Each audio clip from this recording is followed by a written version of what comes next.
그러니까 6.25 전이죠. 6.25 전에는 그 전라남도 해남군 현산면이라는 곳에서 내가 살았었어요. 살다가 6.25 나니까 그때 이제 우리 집안이 그렇게 넉넉지 못해서 또 형제간이 많기 때문에 입이라도 줄이려고 알아보다가 이제 고아원이 생겼다 해서 이제 그쪽으로 이제 보내는 거죠. 보낸 것이 지금 보육원에 들어간 이유가 그거 있죠. 그러니까 그때가 1950년 아마 그 11월 달에 기억이에요.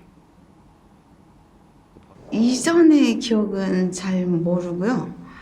제가 이렇게 뭐 부둣과 같은 기억이 나요. 사람들이 굉장히 많이 있었는데 거기서 막 아마 부모님을 잃었던 것 같아요. 막 울고 있는데 어떤 분이 그때 군인 아저씨 같은 생각이 되는데 그분이 저를 거기다 데려다 줬어요. 그것까지는 기억이 나요. 제가 그걸 기억한 것 같으면 한 4~5살 정도 되지 않았나. 옷 입었던 것도 생각이 나고, 그 골덴, 잔잔한 골덴으로 된 그 긴 그 치마하고 웃도리는 잘 생각이 안 나는데 그렇게 입었던 거 기억이 나요. 어떻게 들어왔는지도 저는 아직까지 지금까지 생각이 안 나고 기억이 없어요.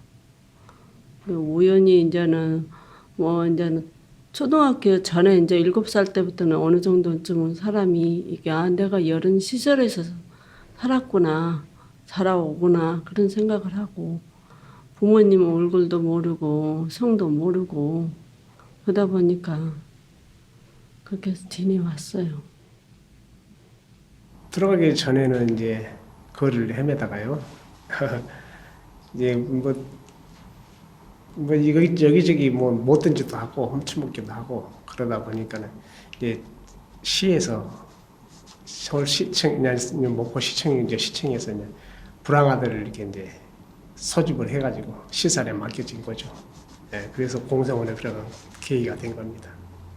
기억에 초등학교 6~7살 정도 됐을 겁니다. 예, 그때는 이제 들어가가지고도 또 자주 밖으로 나오고 배가 고프니까 배 채우기 위해서 또 바로 나왔다 다시 들어갔다가 그걸 반복을 한 거죠. 홀트 오기 전에는 청주에 희망원이라는 데 있다가 거기서 그 장애인들은 뭐 더 이상 수용이 안 되고 시설이 일반 비장애인들만 거기서 돼 있는 걸로 알아갖고 그 원장님이 홀트 쪽으로 보내주신 거예요.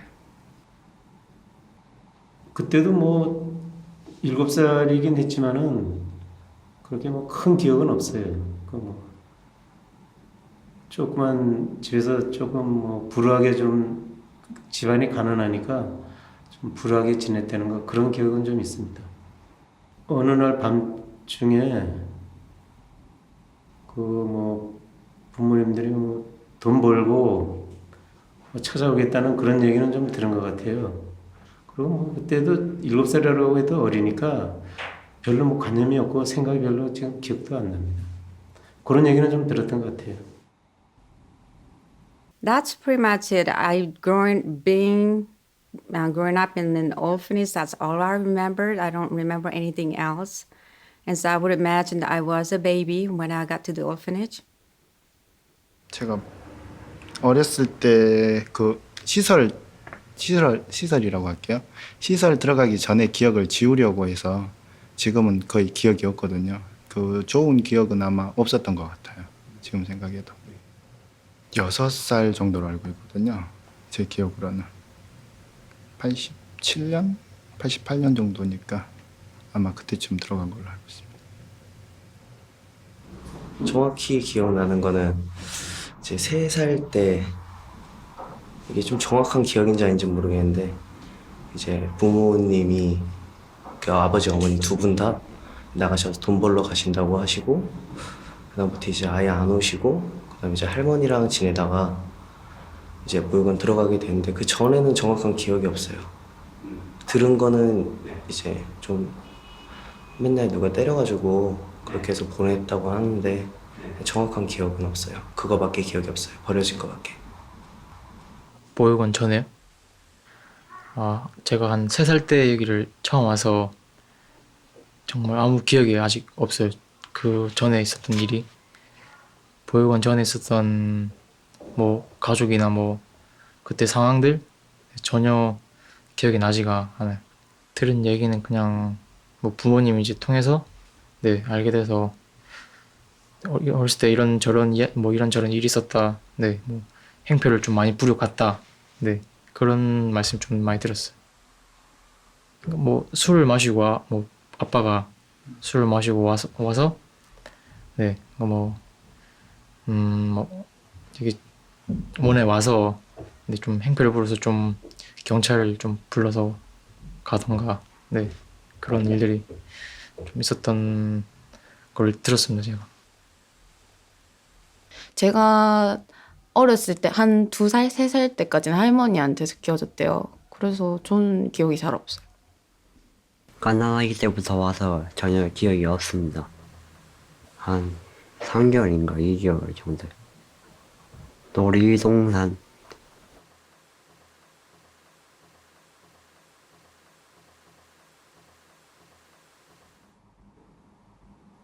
뭐 옆에서 자다가도 죽고, 그 다음에 뭐 그 옛날에 그 뭐 내염이란 것도 있고 내염.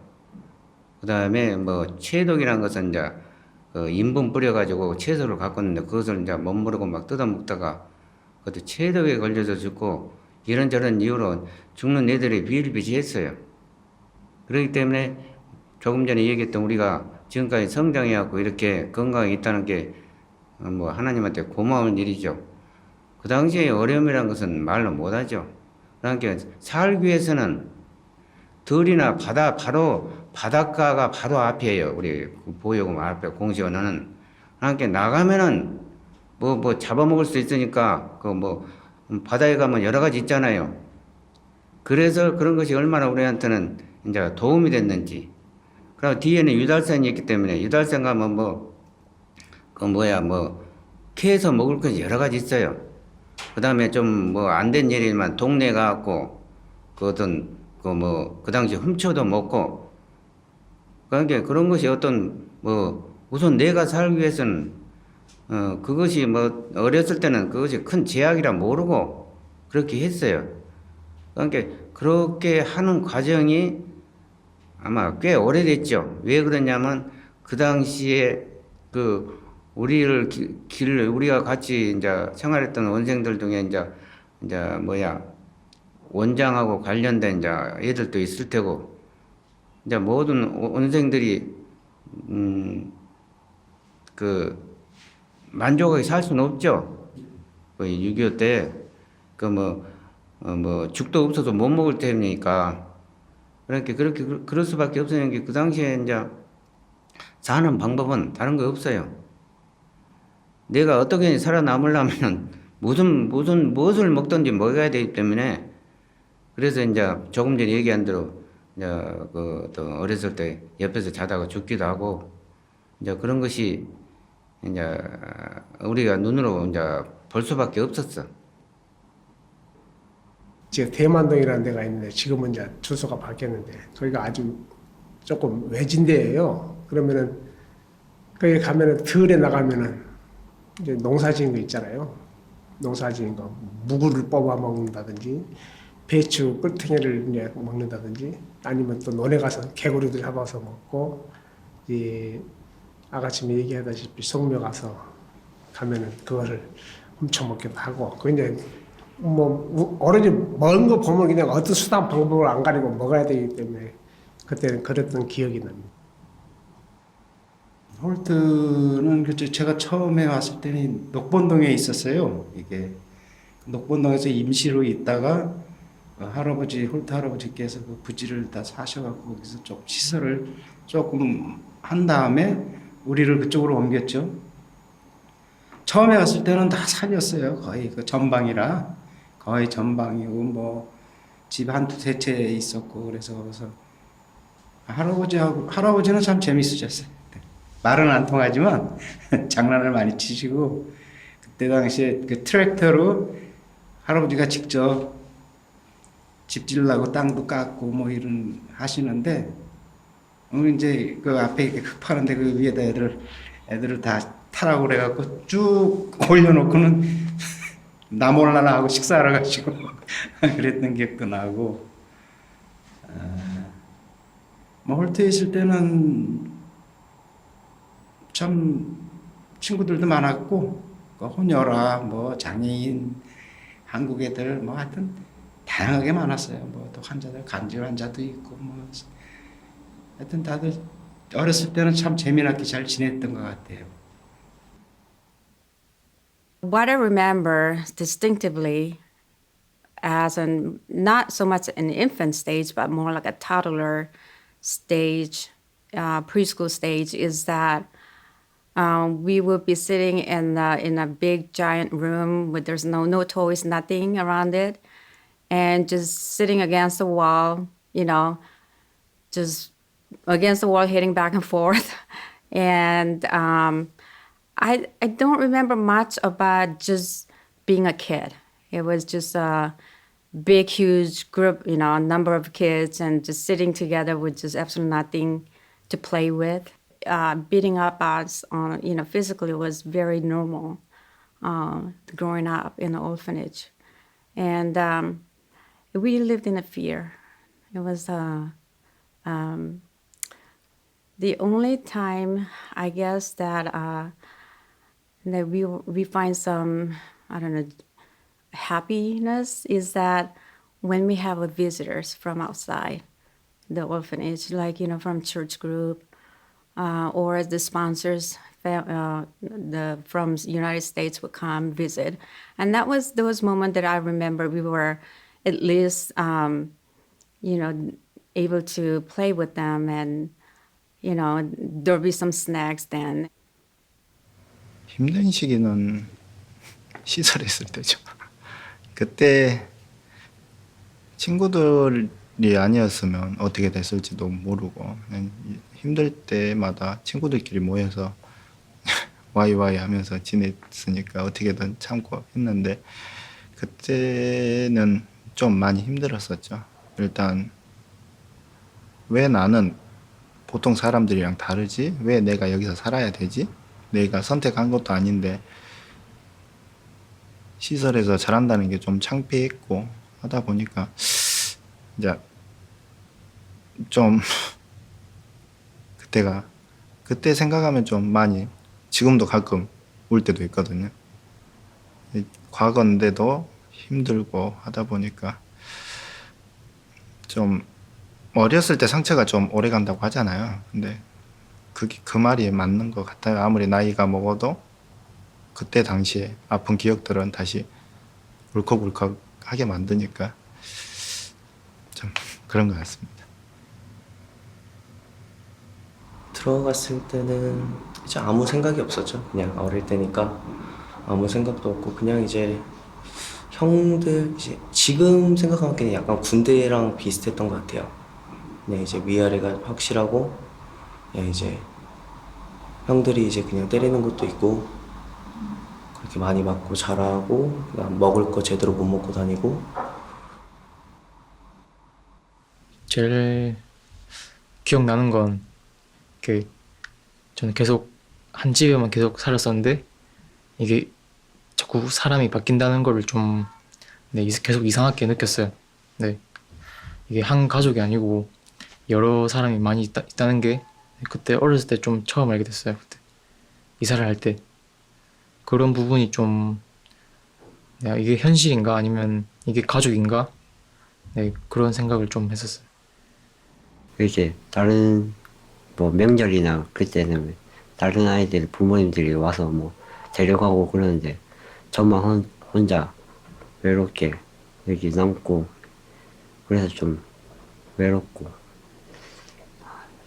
왜 나의 부모님 왜 안 오지 좀 이런 생각도 많이 해봤습니다. 기억이 있긴 있죠. 아무래도 여러 명이 다 같이 사니까 저 위에 바로 언니랑 예전에 막 싸운 적 있는데 저기 식당 앞에 공중전화기가 있었어요.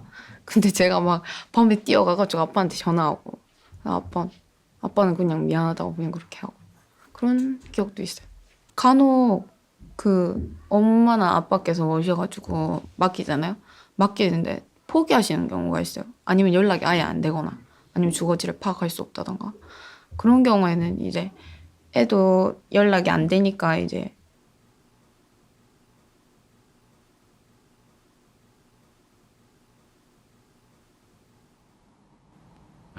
제가 이제 그 보육에 나왔던 시기는 고등학교 졸업하고 막바로 이제 나왔죠. 그때는 저 어떤 뭐 고등학교만 보내줘도 큰 혜택이었는데 특별한 애들한테만 고등학교를 보냈어요. 그래서 이제 우리는 이제 그런 혜택을 받았는데 그때 그 당시에는 18살 넘으면은 무조건 아웃 이제 나가야 돼요. 뭐 대책이 있든 없든 간에 무조건 이제 원조도 안 해주고 뭐 어떤 국가에서 이 이상은 뭐 줄 수 없다고 해갖고 보낼 수밖에 없어요. 그러니까 아무 대책도 없이 이제 나가는 거죠. 나이가 이제 찼잖아요. 20살 넘어가지고. 그래서 뭐 무일푼으로 나오게 됐죠. 무슨 뭐 자립 기반이 없고 그래가지고 나와서 뭐 할 게 있나요? 뭐 몇 군데 공장 같은 데 좀 다녀보긴 했는데 그것도 뭐 그런 취직 자리가 그렇게 쉬운 것도 아니고 그래서 고생 좀 많이 했어요. 뭐 현재까지도 뭐 이렇게 잘 된 게 없이 이렇게 지내고 있거든요. 그렇습니다. 저는 거기에서 중학교까지 다니면서 이제 거기 아이들 좀 돌봐주면서 그러다가 그 미국에서 이제 그 스폰서가 있었어요, 옛날에. 그래서 그분이 오셨었어요. 강주에서 만나서 제가 이제 공부를 뭘 원하느냐고 뭘 하고 싶냐고 그래서 저는 공부를 더 하고 싶다고 그래가지고 거기서 이제 간호조무사 그 공부를 했어요, 또. 그래서 거기서 간호조무사 공부를 하고 그래서 이제 거기서 이제 수료를 한 후에 그 이제 보육원에서 이제 거의 한 1년이나 아마 거기서 애들이랑 이제 간호사로 좀 생활을 하다가 이제 거기서 나와서 이제 서울에 이제 병원에 취직하러 나왔어요. 당신 대략 그때가 한 아마 21 정도 좀 됐었을 것 같아요. 제가 거기 보육 시설에 있을 때 중학교 졸업하고 그 중학교 졸업을 해가지고 서울의 한남동에 직업훈련원이라고 있어요. 정부에서 그 기술을 무료로 배워가지고 사회생활 하는 데 있어서 제가 거기 부서가 펜문과에서 일했어요. 펜문과. 제가 보육원에서 나와서 거기 보육원 원장님께서 일본에 갈 기회를 주셨거든요. 그래서 일본에 가서 1년 있고 너무 힘들어서 다시 나왔다가 또 다시 한번 제가 부탁을 해서 대학교까지 졸업하고 싶다고 부탁을 해서 다시 들어가서 생활하다가 2009년도에 나왔거든요. 그때 당시에는 그렇게 힘든 줄은 몰랐어요. 사회생활이. 근데 한국 나와서 서울에서 무역회사를 다니다 보니까 좀 애로사항이 많더라고요. 그냥 우리 따름으로는 단체 생활을 많이 했었는데 근데 그 한국 정서상 군대를 안 갔다 오면 단체 생활을 못 한다. 위계 질서가 없다라는 그런 눈초리라고 해야 되나? 그런 시선으로 많이 바라봐서 조금은 견디기가 힘들었거든요. 대인관계에서는 별다른 그건 없거든요. 그냥 남들, 보통 사람들처럼 사람 만나고 가끔 싸우기도 하고 술도 먹고 그렇게 나쁘진 않았습니다. 보통 이제 19살이 되면은 이제 퇴소가 처리가 되고요. 졸업하는 순간 바로 처리되는데 만약에 제가 대학교를 간다면 어느 정도 이제 지원이 가능하고 좀 살 수 있고요. 네. 그리고 이제 그래도 법적으로는 25살까지는 이제 시설에서 그 애를 네 그래도 보호해준다는 그런 말을 들었어요 제가. 작년에 이제 직업 교육 프로그램 받고 이제 그때 나와가지고 이제 나라에서 집 해줘가지고 지금 일단 거기에 살고 있어요. 원래는 만 19살이면 되면은 나와야 돼요 무조건. 그 다음에 이제 대학을 가거나 이제 그러면은 이제 조금 더 연장할 수 있긴 한데 이제 보통 이제 정해진 나이는 만 19살.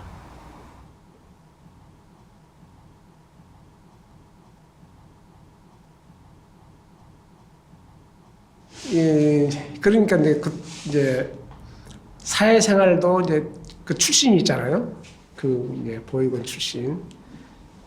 그때는 누구를 알겠어요. 뭐 예를 들어서 홍길동 형이면 홍길동 형, 뭐 무쇠 형이면 무쇠 형 이렇게 갖고 이제 선배들을 이제 찾아간 거죠. 무조건 찾아갔는데 제가 처음에 찾아갔던 것이 어떤 것이었냐면 그때는 한강에 비행장이 있을 때.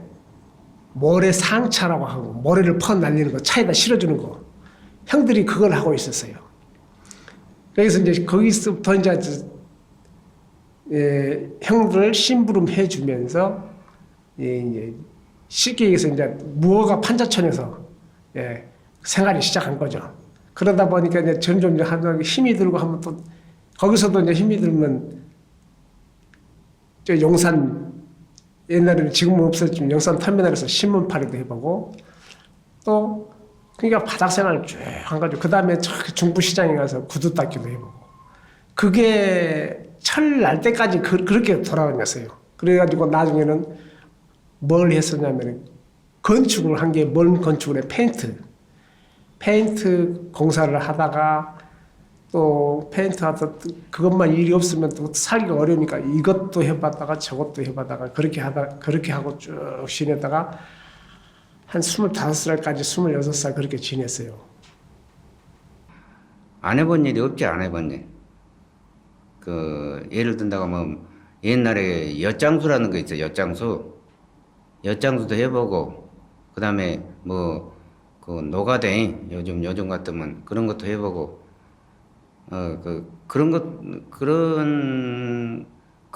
그것이 그 살아가는 방법이 그럴 수밖에 또 없었어요. 누구한테 그 형제들도 이제 그다음 그 후로 찾았으니까 형제들도 설령 찾았다고 하더라도 어떤 생활 기반이 그렇게 안 돼 있기 때문에 거기서 기대서 살 수도 없고 그렇기 때문에 우리 그 당시에 애들은 다 그렇게 할 수밖에 없는 그런 환경이었어요. 그다음부터는 뭐 연고가 있어요. 저 혼자인데 장애인에다가 저 혼자고 그 영등포는 또 70년도만 해도 굉장히 거칠었어요. 뭐 양아치들 많이 있고 뭐 진짜 힘들었어요. 그냥 앞날 희망 없는 세월을 보낸 거죠. 그냥 뭐 그 사람들하고 또 경쟁하려면 머리 써야 되니까 또 거기 들어가서 그 단체에서 또 같이 행동하고 해야만 또 소외되지 않고 하니까 뭐 어려서부터 이제 그런 데서 예술을 좀 배우고 객기도 부리고 머리도 써가면서 이렇게 거칠게 지냈죠. 그냥 그 세월이 한 20년 이상 했을 거예요. 뭐 길 갔다 여기 배고프면 시장 가서 훔쳐 먹기도 하고 돈 없으면 자 공중전화 박스 같은 데 가서 좀 점잖으신 분 같은 사람이 있으면 돈 좀 빌려달라고 전화만 빌려달라고 해서 이렇게 좀 하기도 하고 그러니까 뭐 잘 데도 없고 하니까 그 영등포역 앞에 보면은 옛날에 그 옛날에는 사창가가 있어요. 그러니까 조그만 방들이 있다고 그런 싼데 잠만 자고 나올 수 있는 데가 있어요. 그런 생활을 한 4, 5년 했죠. 그리고 그냥 창피하니까 밤늦게 들어갔다 새벽에 나오고. 그러니까 그때는 그냥 거의 그때 이제 부모님 생각이 좀 나고 집 없이 이렇게 다닐 때 이제 추울 때 갈 데 올 데 없을 때 남의 집 그 붓도박 이런 데 바깥에 보면은 연통 불 때가 올라가는 거기 따시러 그런데 이제 있다 보니까 이제 그때 부모님 생각이 좀 나더라고. 원망도 좀 많이 하고. 그때 이제 사춘기였으니까 굉장히 이제 마음에 갈등이 심했죠. 원망하고. 이제 그게 계기가 돼갖고 세상도 원망하고, 종교도 원망하고, 사회사학도 원망하고, 그렇게 그냥 자포자기하고 그냥 되는 대로 살았죠. 많이. 그 아무래도 신체적으로 핸디캡이 있으니까 또 이게 없더라도 제약이 그 시설에서 자랐기 때문에 제약이 많은데 핸디캡까지 있으니까 그 굉장히 적응하기가 힘들었어요. 뭐 비전이라는 거는 뭐 제가 그래도 신앙생활을 좀 하고 있었으니까 그거로 좀 견디고 그랬습니다. 그래서 뭐 이렇게 뭐 시설에서 나와가지고 굉장히 힘들었던 게 취직이 안 되는 거죠. 그리고 아무래도 그 문제가 제일 컸던 것 같아요.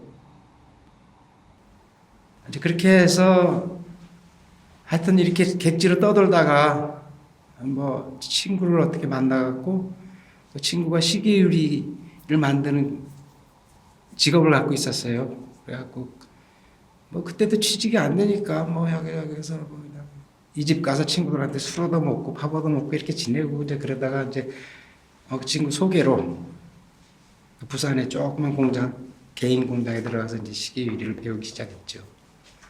그래서 이제 그 기술을 거기서 배워갖고 이제 월급도 좀 받고 했지만은 뭐 그 우리나라 그 사람들이 월급을 잘 안 줘요. 한 두세 달 부려먹고 그러면 내일 준다 그러고는 띄어먹기 일쑤고 어느 날 도망가 버리고 이제 그 기술 갖고 그래도 이제 그때는 공장들이 많았어요. 그럼 또 가서 또 밥이나 먹으면서 일도 좀 배우면서 뭐 월급은 못 받았죠. 그러면서 이제 그 기술을 배운 거예요. 배워갖고 그 기술로 인해 갖고 이제 샌들이 다 깎는 거니까 손으로 샌들이야 이제 그 각 깎는 거 손으로 양손으로 하고 그다음에 또 우리 상패라고 있어요. 상패 아시죠? 그 크리스탈 상패. 또 그 계통에도 있었고 또 이제 지금 마지막 지금 여기 직장 있는데 액세서리 하나 됐다. 손으로 일하는. 그 기술이 이제 기초가 돼갖고 지금까지 먹고 살고 온 거죠. 그 계기는 일단은 시계유리 그 직장에 들어갔던 계기가 이제 조금 더 발전된 거지. Once I left the orphanage, it was there is two things that happened. One thing is that I no longer fear of a physical abuse, and I was at peace of being away from these evil people. But at the same time, what I realized was that I was very lonely. I had absolutely no one and no friends, no one to go to. The family that I stayed with, it was, I was just like a, housemaid in a way. And the first house that I went to work for had 3 boys, and it was not the best situation. I had to share the room with 2 boys, and often night I would just wake up with this, boys trying to, touch me physically, but you couldn't even tell these things to their parents because I know that they're not gonna believe me, because I'm just an orphan.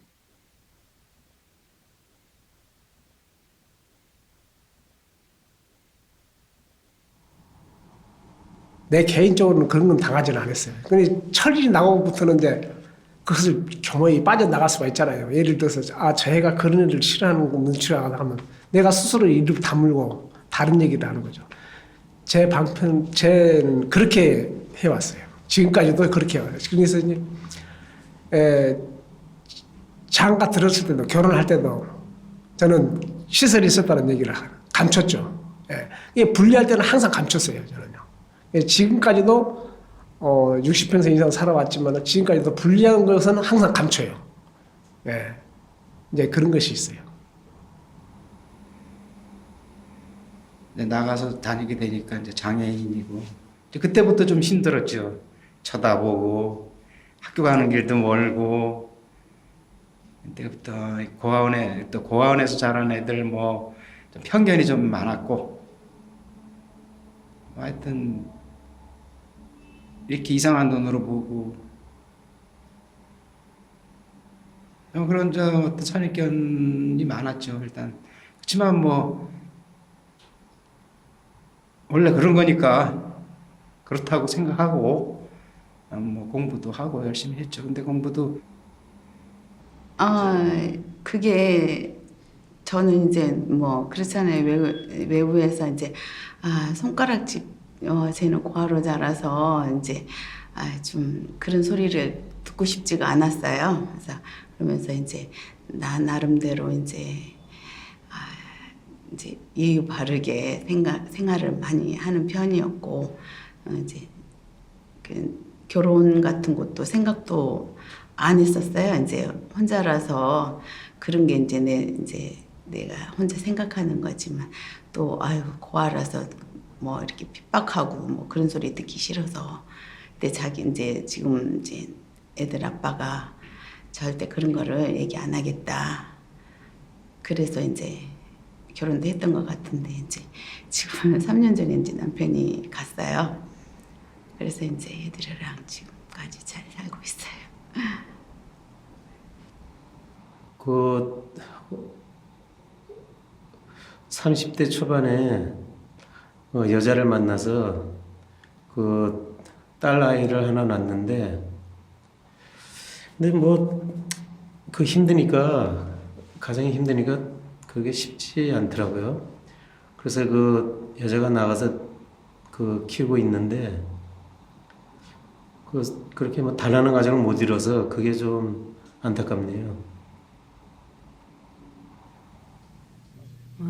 보호는 거기서 이제 결혼까지 하고 자식을 낳고 그러다 보니까 이게 한편으로는 시댁 쪽에서는 가족이 굉장히 많았어요.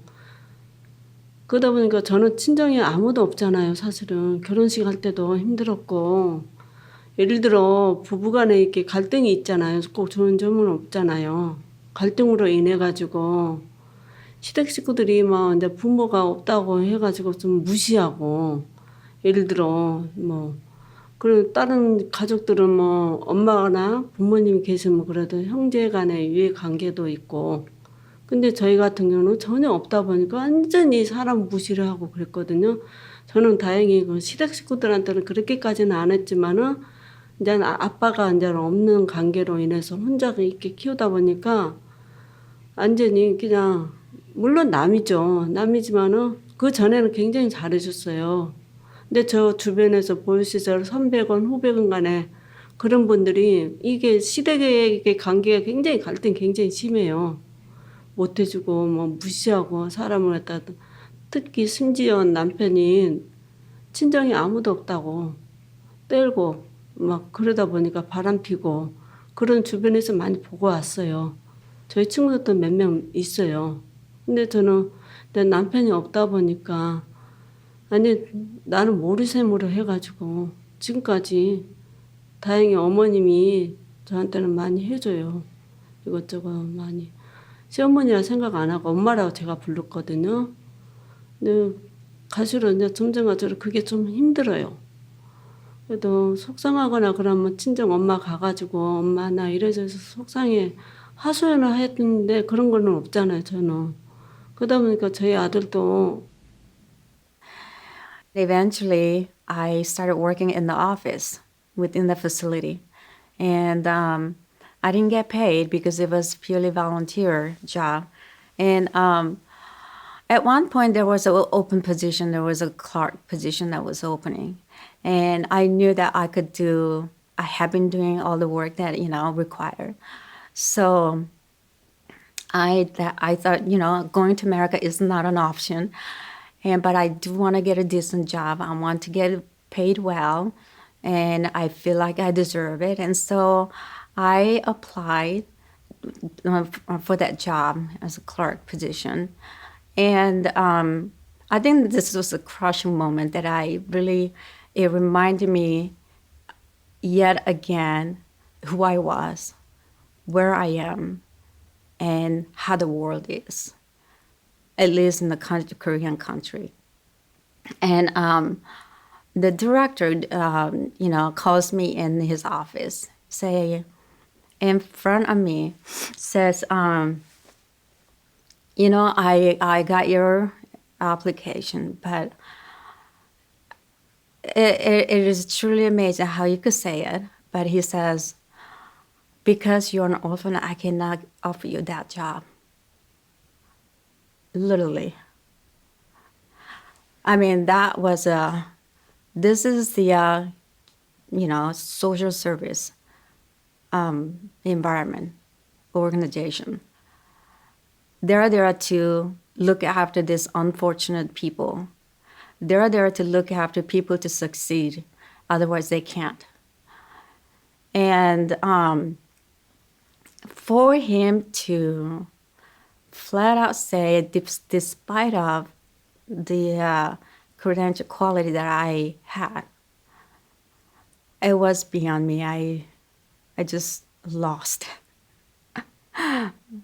And so I just hated it. I hated everything, at that moment. This is it. I just don't have any hope. I can't do anything. Yet again, I tried. I failed. 거의 뭐라고 해야 되지? 한국의 색안경이라고 하는데 그 색안경으로 보는 게 있거든요. 시설에서 자란 아동들은 뭐라고 해야 되지?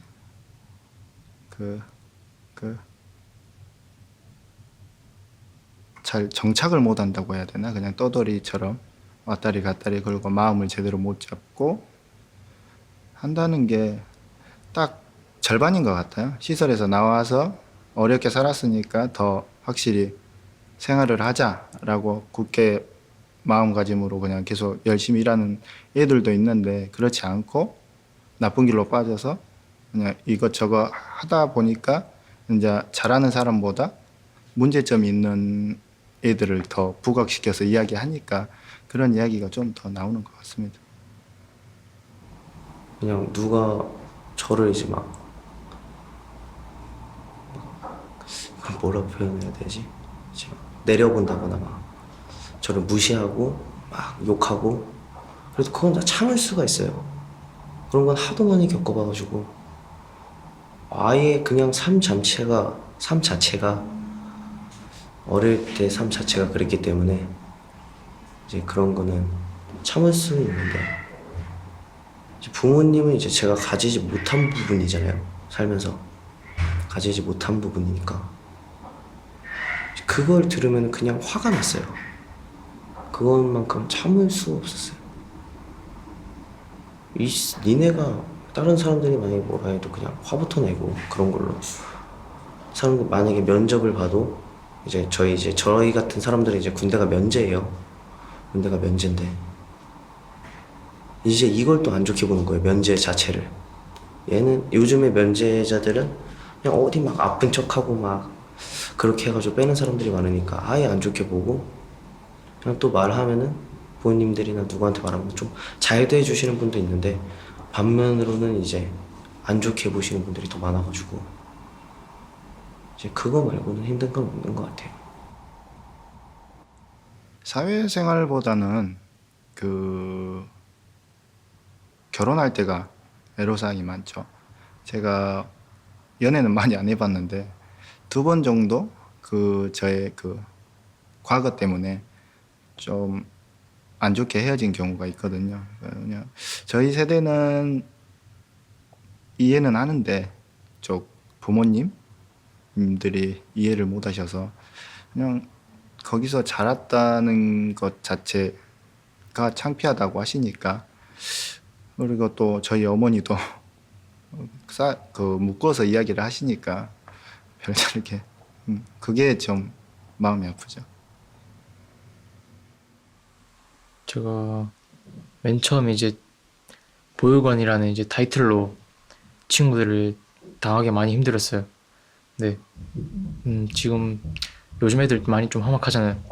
험악하고 또 편견도 많고, 근데 무조건 이제 자기가 잘나야지 이제 친구들과 어울릴 수 있고 그런 세상인데, 그래서 지금 제가 아직도 제가 계속 숨겨서 그런지 네, 친구들도 좀 저를 그렇게 별로, 네, 제가 친구 좀 별로 많이 없는 것 같아요.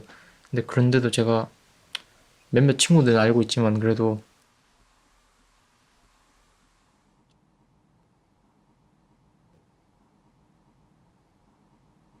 당시에 이제 우리가 좀 나이를 좀 하나 둘 먹다 보면은 그 가끔 가다가 그 보육에 있는 애들 중에 부모들이 찾아온 사람들, 그 사람들이 얼마나 부러웠는지, 왜 나는 그 여기다 넣은지 알면은 왜 혹시 찾아올 텐데, 원망도 많이 하죠. 원망도 많이 하고, 커가면서 이제 설령 누가 찾아온다 해도 그 뭐 이제 반발 심리로 그런 것을 내가 그 안치를 안 해야 되겠다, 이제 그런 어떤 그런 마음이 생길 정도로 어떤 그 부모에 대한 그 어떤 서운한 감정이 있죠. 그래서 이제 부모가 그 당시에는 이제 나중에 알아보니까 그 당시에는 워낙 이제 연세가 드셨기 때문에, 그래서 나를 낳을 때는 아마 환갑이 다 된다, 60이 다 되기 이전에 거의 60대인데 나를 낳았다고 그래요. 그러니까 아마 시골에서 산골짜기 농사를 지니까 애들 키우기가 벅찼을 뿐이에요. 그러나 우리 형님들도 나중에 들으니까 머심살이하고 뭐 그렇다고 해서 막 그런 환경이었기 때문에 그 뭐 자연스럽게 애들 이제 뭐 거기다 거가 있으면 애들 배울 것도 못 배우고 학교도 못 다니고, 그러니까 이제 먹을 건 먹고 얻어 먹더라도 가서 이제 얻어 먹고, 그다음에 학교를 다 보내려고 이제 그런 이제 생각으로 이제 나를 이제 아마 보육원에 보냈어요. 뭐 그렇게 생각합니다. 내가 책임질 수 있는 게 있으니까. 내 부모는 나를 뭐 시설에, 그래도 좋은 시설에 보내줘서 고맙죠. 어떤 애는 뭐 갖다 버리기도 하고 죽기도 하고 이런데, 그래서 이렇게 해서 좋은 데 해갖고 그렇게 교육도 받고 정신도 어느 정도 교육받아서 지금까지 온 거에 대해서 고맙게 생각하는데, 하여튼 그런 게 전혀 없어서 그냥 찾기를 원했는데 그렇지는 못하고, 지금도 이산가족 찾고 그러면은 만나고 싶습니다 하는 그 프로그램 보면은 봐요, 자꾸. 글쎄요. 지금 제가 지금 결혼한 지도 한 24년 됐는데, 이제 본의 아니게 한 가정을 이루고 자식을 낳고 그러다 보니까 좀 원망스러워요, 사실은. 원망스럽고, 왜 낳지를 말지, 왜 이 세상이 왜 이렇게 내가 이 세상에 태어나가지고, 사실은 제가 이렇게 한 가장이 또 가장이고 본의 아니게 좀 그렇게 됐어요, 지금 현재는. 근데 지금 매스컴에서나 그런 데서 많이 뭐 자식을 버리거나 그런 거 보면 좀 마음이 굉장히 아파요. 제가 그 현실에서 이렇게 당하고 또 부모를 원망 많이 해요, 지금도. 특히 이제 자식을 낳고 산후조리하거나 그럴 때, 그때가 굉장히 엄마 생각, 부모님 생각을 많이 나요. 절실히 많이 느껴요. 일단 어머니, 아버지에 대한 생각은 없어요. 이제 할머니는 5학년 때 돌아가셔가지고 이제 그거 할머니 제외하고는 이제 나머지 드는 가족 생각은 없어요. 한번 찾으려고 했었거든요. 친구 아버지가 형사여가지고 찾으려고 했는데 이제 저한테 말을 안 해주더라고요. 친구가 말을 안 해줘서 이제 한번 한잔하면서 말하는데 말하라고, 어떤 거든 받아들인다고. 근데 이제 그쪽에서 거부했다고 하더라고요. 이제 그러다 보니까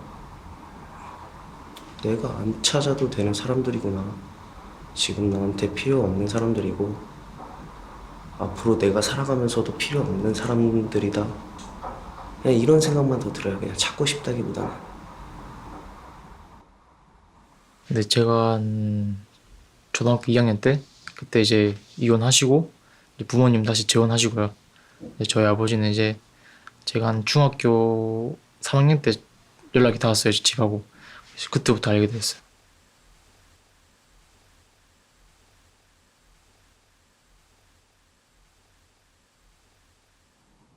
글쎄 입양이 그 당시에는 동경에 있으니까 우리가 이제 그 뭐 아주 굉장히 그 부러워했죠.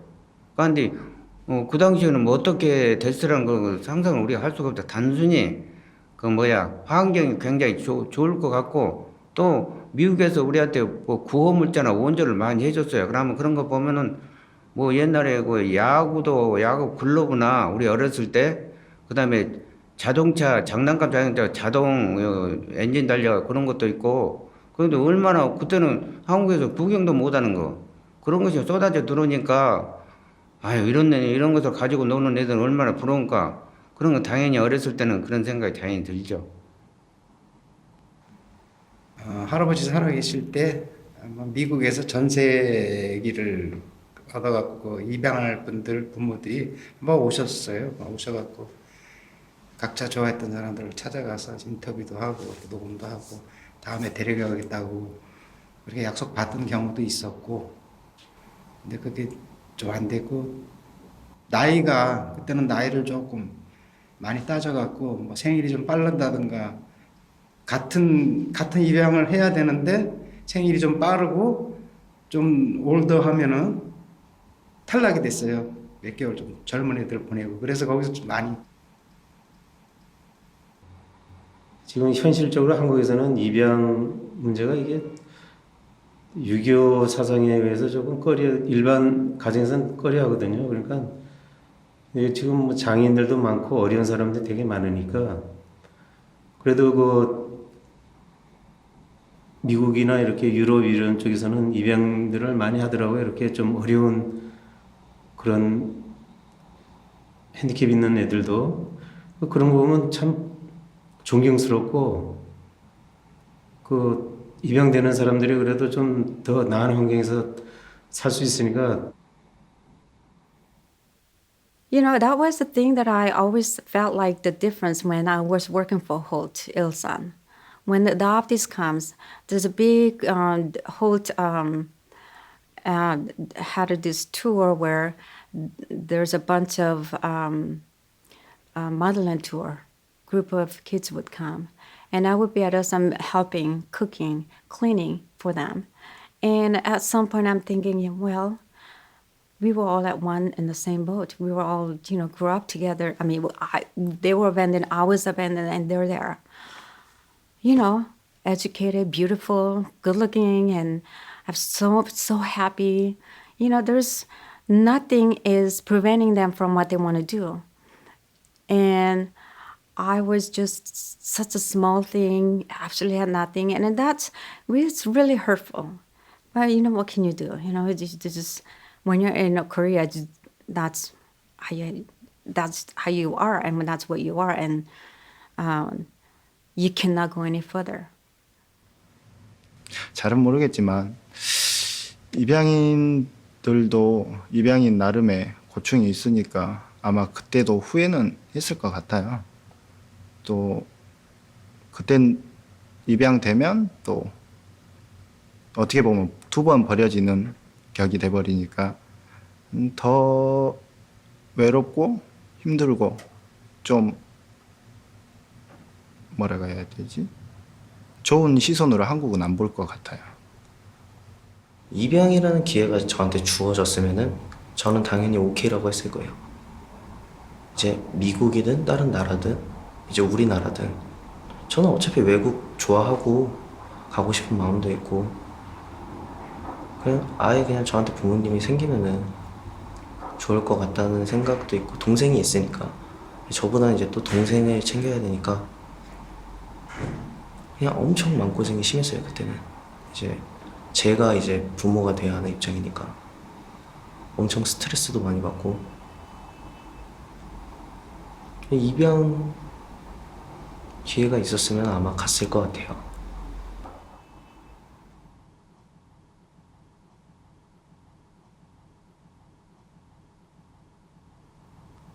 주변에서는 사람이 좋다 그런 얘기는 들어요. 사람이 좋다 그런데 한번 아집이 생기면은 잘못된 것도 저는 용납을 하는 거예요. 내 아집대로 하고 말. 그래서 이제 가정에 불화가 조금씩 있죠. 그러니까 그것이 자랐을 때 꼭 내가 이걸 지켜야 되겠다. 목숨을 걸어도 지켜야 되겠다. 이 빵 한쪽으로 땅 한쪽으로 지켜야 되겠다. 그때는 피가 터지도록 싸웠으니까 그런 게 심리가 지금까지 조금은 남아있지 않는가 그런 생각을 해봅니다. 그렇기 때문에 나를 이제 내가 어떤 기업의 사장까지 해제 고등학교 나오는 사장이라는 것은 사실 그 기업에서는 흔치 않죠. 그렇게 해줬기 때문에 이제 그런 것은 뭘 봅니까? 인감이 그런 것을 봤기 때문에 그렇게까지 해줬기 때문에 내가 이제 직장 생활할 때는 최후는 이제 사장 대표이사까지 하고 나왔으니까 그런 거 보면은 내가 그렇게 헛되게 살지는 않았다는 얘기죠. 제가 어떤 가장 가치관을 갖고 있는 거는 내가 책임질 수 있는 가정을 내가 했구나. 나는 나 혼자 이렇게 지냈어도 내가 내 가정을 책임질 수 있는 게 있기 때문에 행복한 거고 그걸로 인해서 살고 있는 거죠, 지금까지. 부인 있지, 딸 있지, 아들 있지, 내 건강하지.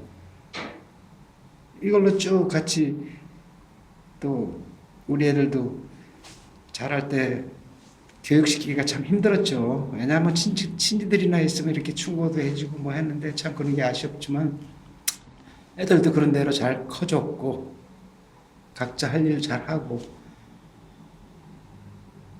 그래서 저는 이걸로 저는 내 자신이 성공했다고 생각해요. 그렇잖아요? Now I'm very blessed because I have a wonderful family. My husband, who's a lawyer. I have 2 beautiful girls. And when I think about this, I can't imagine my life, me marrying a lawyer, if I had been left in Korea. There is absolutely no way that because in Korean society, bloodline is so important. So when you are an orphan, immediately everyone rejects you. So for you to even remotely dating, high educated person is, even if that happens, the parents, family would absolutely reject you. 어느 정도에서 24살이고 성인이다 보니까 다 알죠. 그러다 보니까 이제 저희 아들도 엄마 내가 열심히 공부해가지고 나 있잖아. 다 시댁 식구들은 다 필요 없으니까 그냥 우리 2 식구만 열심히 살자.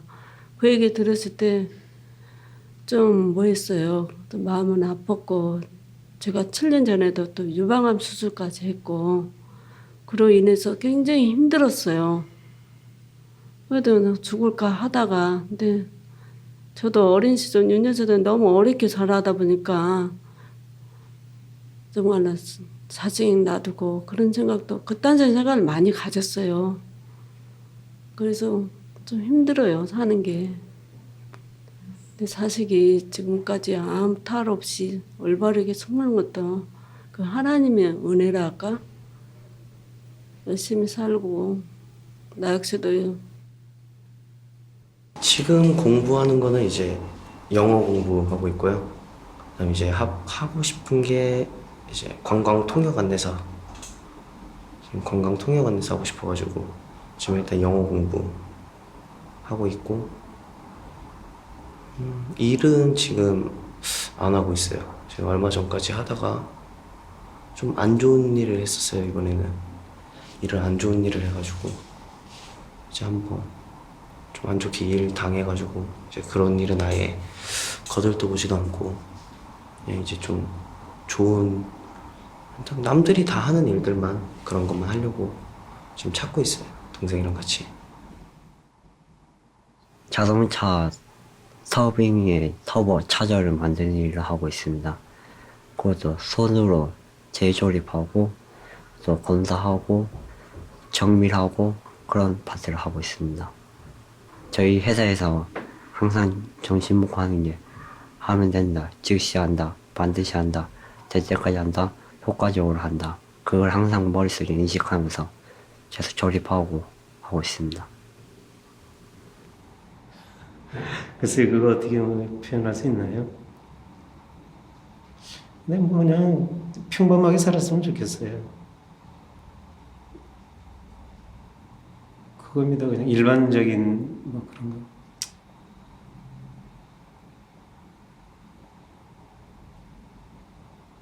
그냥 평범하게요.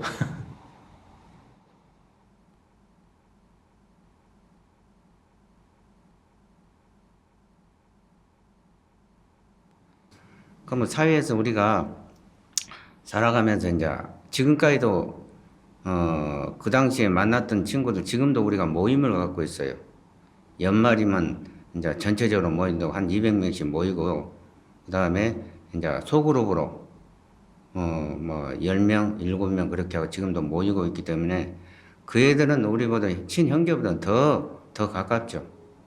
만나면은 그저 반갑고 니냐 나냐 뭐 형님 동생하고 한두 살 차이여도 그렇게 서로 존중해주고 그럼 그것이 다른 사람이 봤을 때 굉장히 부러운 모양이에요. 그래서 그런 것이 지금까지도 많은 힘이 되죠. 서로 형제같이 지내는 것이. 저도 이렇게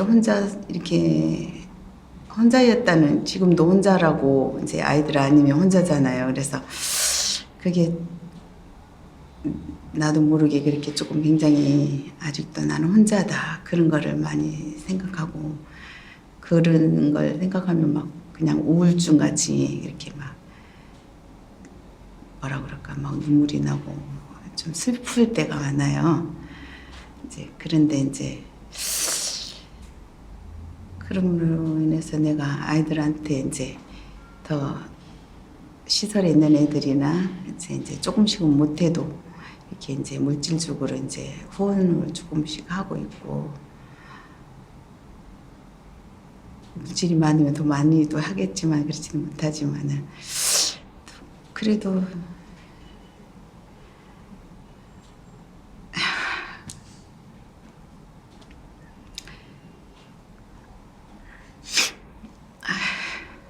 말 못해.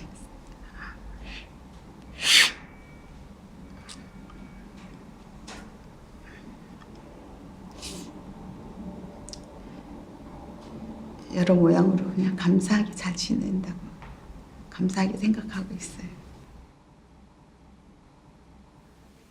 그래서 저는 그냥 열심히 사는 거, 또 특히 건강밖에 없어요. 저희 아들도 열심히 공부를 해서요. 이 사회에 꼭 필요한 사람 될 수 있는 거, 그거밖에 없어요. 저희 아들은. 근데 요즘에는 제가 뭐라고 할까, 가면 갈수록 이게 좀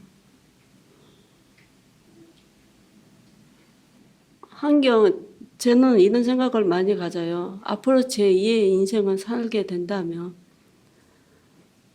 부모님 사랑받는 거 그거밖에 없어요. 솔직히. 앞으로 제가 항상 그래요. 가끔씩 저희 아들